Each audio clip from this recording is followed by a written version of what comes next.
పల్నాడు జిల్లా నరసరావుపేట జిల్లా మహిళా పోలీస్ స్టేషన్లో మహిళలకు అభద్రత.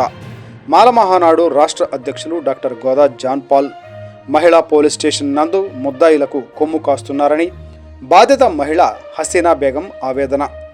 పల్నాడు జిల్లా నరసరావుపేట మండలం శ్రీనివాస గిరిజన కాలనీకి చెందిన గుమ్మనంపాటి హసీనా బేగం గత కొన్ని రోజుల క్రితం తన భర్త అత్తమామలు వేధిస్తున్నారని నరసరావుపేట రూరల్ పోలీస్ స్టేషన్లో ఫిర్యాదు చేయగా సుమారు 40 రోజుల కౌన్సిలింగ్ తరువాత ముద్దాయిలు చెప్పిన ప్రకారం కేసు నమోదు చేయడం జరిగింది.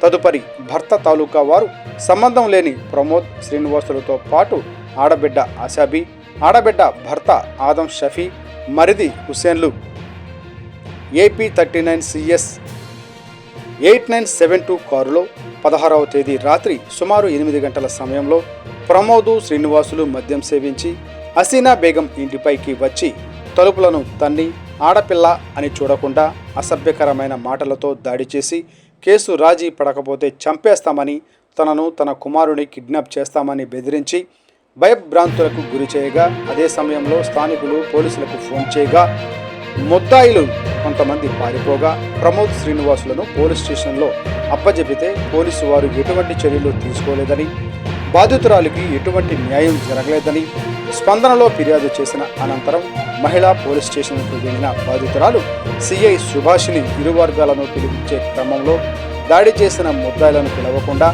ఆమె కట్నం కానుకల గురించి మాట్లాడి కేసును క్లోజ్ చేయడం జరిగింది.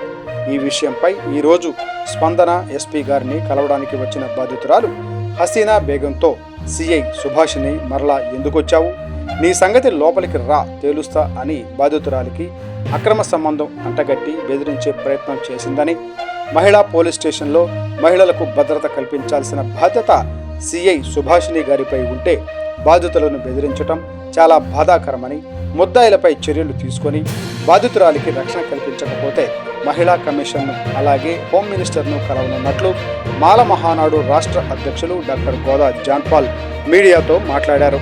మీడియాతో మాట్లాడేటప్పుడు బాధితురాలతో పాటు తన కుమారుడు సమీర్ ఉన్నారు.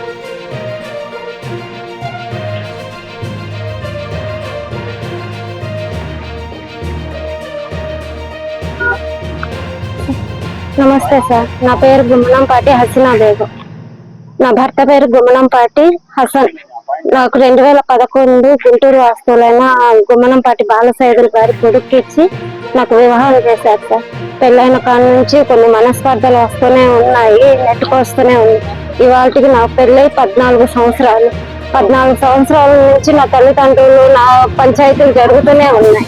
ఒక శాడిస్ట్కి, ఒక సైకోకి ఇచ్చి నాకు పెళ్లి చేశారు సార్. నేను పడుతూనే ఉన్నాను. అది అయిపోయిన తర్వాత రెండేళ్ళు నా ఇంటికి వచ్చి నేను నా పుట్టింట్లో ఉండి మిషన్ కుట్టుకుంటున్నాను సార్. మిషన్ కుట్టుకుంటుంటే వీళ్ళు నా అత్తగారు పళ్ళు వచ్చి గోళ్ళు చేయడం, ఎగబడ్డం నా తల్లిదండ్రుల మీద ఇట్లా చేస్తున్నారు. ఇవి తట్టుకోలేక నేను రూరల్ స్టేషన్లో కంప్లైంట్ ఇచ్చాను. కంప్లైంట్ ఇచ్చిన తర్వాత వాళ్ళని పిలిపించారు. నాతోటి వచ్చిన పెద్ద మనుషులతో గొడవాడుతూ ఏం చేసుకుంటారో చేసుకోండి, ఏం కట్టుకుంటారో కట్టుకోండి అని చెప్పి గోలు చేశారు. మాది గుంటూరు అండి, గుంటూరు నల్లపాడు కాదు, ఇక్కడ రూరల్ స్టేషన్ లో నమోదు చేశారు. తాలూకా అండి, తాలూకా స్టేషన్ లో కేసు ఎఫ్ఐఆర్ ఫైల్ అయింది. ఎఫ్ఐఆర్ ఫైల్ అయిన తర్వాత నన్ను గుంటూరు స్టేషన్ లో నా మీద తప్పుడు నిందలేసి తప్పుడు సాక్ష్యాలతో దొంగతనాలు అంటగట్టి నా మీద కేసు పెట్టారండి. కేసు పెట్టి నన్ను గుంటూరు నల్లపాడికి పిలిపించారు. ఎస్పీ ఆఫీస్కి పిలిపిస్తే వాళ్ళు ఇది చల్లదు, ఆడపిల్ల మీద ఒక నిందలు వేయొద్దనని నా అత్తింటి, నా మట్టిని, నా ఆడపడుచుని వాళ్ళని బయట బెదిరించి పంపించేశారు. పంపించిన తర్వాత మరుసటి రోజు నా ఇంటికి వచ్చి నా ఇంటి మీద ఎగబడ్డారు సార్. మద్యం తాగి ప్రమోద్ అని, శ్రీనివాసులని, మా కాలనీ రోడ్డు షీటర్లతో కలిసి ఈశ్వర్ రెడ్డి, నక్క కిషోర్ అని వాళ్ళతో కలిసి నా ఇంటి మీదకి వచ్చి గొడవ చేశారు సార్. మద్యం తాగొచ్చి నా ఇంటి గేటు పగలగొట్టి నన్ను జుట్టు పట్టుకుని బయటకు లాగి నా పిల్లగాన్ని తీసుకెళ్తానని నేను చెప్పి, ఏం చూసి కేసు పెట్టావు, నా తల్లి చనిపోయిందండి రీసెంట్ గా 2 నెలల క్రితం. నా తండ్రికి 75 సంవత్సరాలు, నడవలేకపోతున్నాడు. ఏం చూసి పెట్టావు ఈ కేసు చల్లదు, వాపస్ తీసుకుంటావా లేదా అని చెప్పి నా మధ్య తాలూకు ఫ్రెండ్స్ వచ్చి నా ఇంటి మీద ఎగబడ్డారు సార్.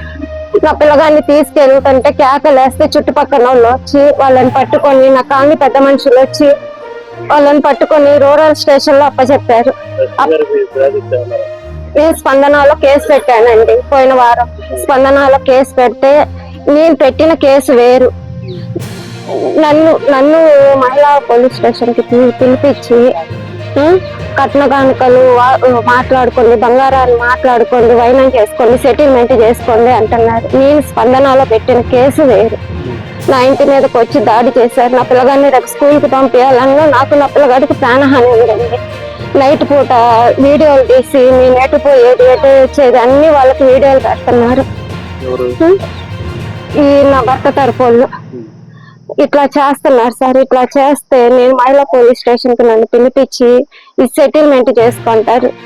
నేను వైనానికి రాకపోయేసరికి నన్ను ఒక రోజు పిలిపించారండి. ఈ రోజు రావాలని నేను చెప్పాను. ఒక రోజు ముందే నా పెద్ద మనుషులు లేరు మేడం రేపు వస్తాను అని. లేదు నువ్వు ఇప్పుడే రావాలి, రిపోర్ట్ వాయిదా లాంటిది అది ఇది అని చెప్పి పిలిపించారు. పిలిపించేసరికి బంగారం డబ్బులు తీసుకెళ్లిపోయింది 4 లక్షలు అది ఇదని మాట్లాడుతున్నారు. ఇదంతా అయిపోయింది. అస్సలు నేను పెట్టిన వీళ్ళని పట్టుకోలేదు సార్. వీళ్ళు నా ఇంటి మీదకి వచ్చి దాడి చేశారు. నా ఇంటి గేటు పగలగొట్టారు. నేను వీళ్ళ మీద కేసు పెడితే ఈ కేసు వదిలేసి సెటిల్మెంట్ చేసుకొని మాట్లాడుతున్నారు. నా న్యాయం జరగలేదని మళ్ళీ ఈరోజు స్పందనకు వచ్చా. ఈరోజు స్పందనకు వస్తే సిఐ గారు ఆమె నా ఇంటికి వచ్చి చూసినట్టు, నేను ఎవరితోనూ 3 ఏళ్ల నుంచి సహజీవనం చేస్తున్నట్టు, ఎవరితోనో తిరుగుతున్నట్టు ఇక్కడ మాట్లాడుతున్నారు. నాది ఇక్కడ నసరాపేట శ్రీనివాస గిరిజన కాలనీ. నాకు న్యాయం జరగలేదు సార్.